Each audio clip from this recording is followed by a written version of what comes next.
प्रथमोध्याय। मेधा ऋषि का राजा सुरथ और समाधि को भगवती की महिमा बताते हुए मधुकैटभ वध का प्रसंग सुनाना। विनियोग।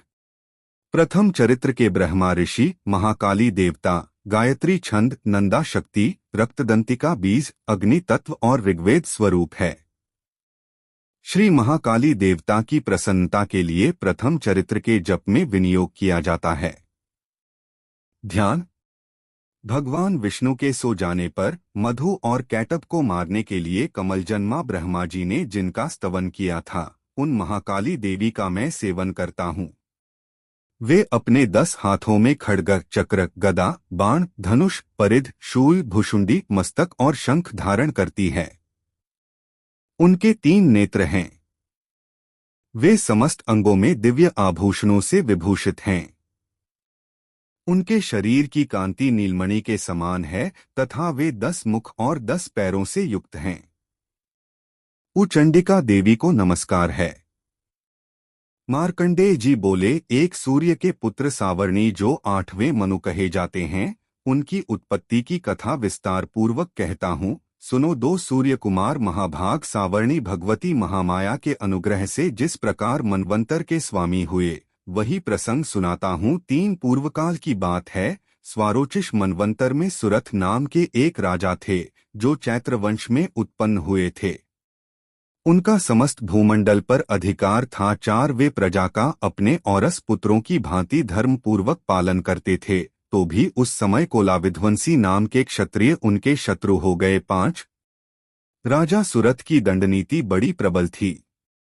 उनका शत्रुओं के साथ संग्राम हुआ। यद्यपि कोलाविध्वंसी संख्या में कम थे, तो भी राजा सुरथ युद्ध में उनसे परास्त हो गए। 6 तब वे युद्ध भूमि से अपने नगर को लौट आए और केवल अपने देश के राजा होकर रहने लगे। समूची पृथ्वी से अब उनका अधिकार जाता रहा, किंतु वहां भी उन प्रबल शत्रुओं ने उस समय महाभाग राजा सुरथ पर आक्रमण कर दिया। 7 राजा का बल क्षीण हो चला था, इसीलिए उनके दुष्ट, बलवान एवं दुरात्मा मंत्रियों ने वहां उनकी राजधानी में भी राजकीय सेना और खजाने को हथिया लिया। 8 सुरथ का प्रभुत्व नष्ट हो चुका था, इसीलिए वे शिकार खेलने के बहाने घोड़े पर सवार हो वहां से अकेले ही एक घने जंगल में चले गए। 9 वहां उन्होंने विप्रवर मेधा मुनि का आश्रम देखा, जहां कितने ही हिंसक जीव अपनी स्वाभाविक हिंसावृत्ति छोड़कर परम शांत भाव से रहते थे।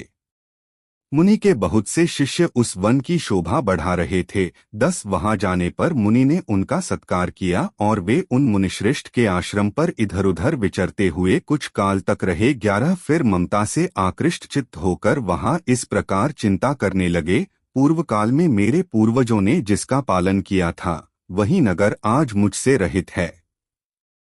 पता नहीं मेरे दुराचारी भृत्यगण उसकी धर्म पूर्वक रक्षा करते हैं या नहीं। जो सदा मद की वर्षा करने वाला और शूरवीर था, वह मेरा प्रधान हाथी अब शत्रुओं के अधीन होकर न जाने किन भोगों को भोगता होगा। जो लोग मेरी कृपा, धन और भोजन पाने से सदा मेरे पीछे पीछे चलते थे, वे निश्चय ही अब दूसरे राजाओं का अनुसरण करते होंगे। उन अपव्ययी लोगों के द्वारा सदा खर्च होते रहने के कारण अत्यंत कष्ट से जमा किया हुआ मेरा वह खजाना खाली हो जाएगा। ये तथा और भी कई बातें राजा सुरथ निरंतर सोचते रहते थे। एक दिन उन्होंने वहां विप्रवर मेधा के आश्रम के निकट एक वैश्य को देखा और उससे पूछा, भाई, तुम कौन हो? यहाँ तुम्हारे आने का क्या कारण है? तुम क्यों शोकग्रस्त और अनमने से दिखाई देते हो? राजा सुरथ का यह प्रेम पूर्वक कहा हुआ वचन सुनकर वैश्य ने विनीत भाव से उन्हें प्रणाम करके कहा, 12-19 वैश्य बोला, 20 राजन, मैं धनियों के कुल में उत्पन्न एक वैश्य हूँ।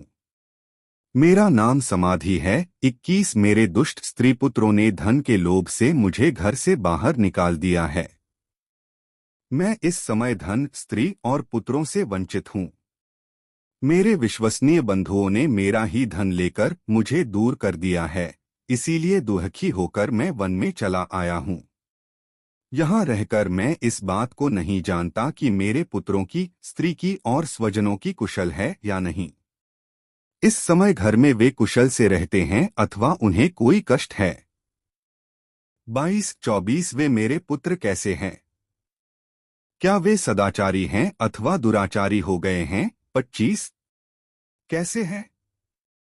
क्या वे सदाचारी हैं अथवा दुराचारी हो गए हैं? 25 राजा ने पूछा। 26 जिन लोभी स्त्री पुत्र आदि ने धन के कारण तुम्हें घर से निकाल दिया, उनके प्रति चित्त में इतना स्नेह का बंधन क्यों है? 27-28 वैश्य बोला। 29 आप मेरे विषय में जैसी बात कहते हैं वह सब ठीक है। 30 किंतु क्या करूं, मेरा मन निष्ठुरता नहीं धारण करता। जिन्होंने धन के लोभ में पड़कर पिता के प्रति स्नेह, पति के प्रति प्रेम तथा आत्मीयजन के प्रति अनुराग को तिलांजलि दे मुझे घर से निकाल दिया है, उन्हीं के प्रति मेरे हृदय में इतना स्नेह है।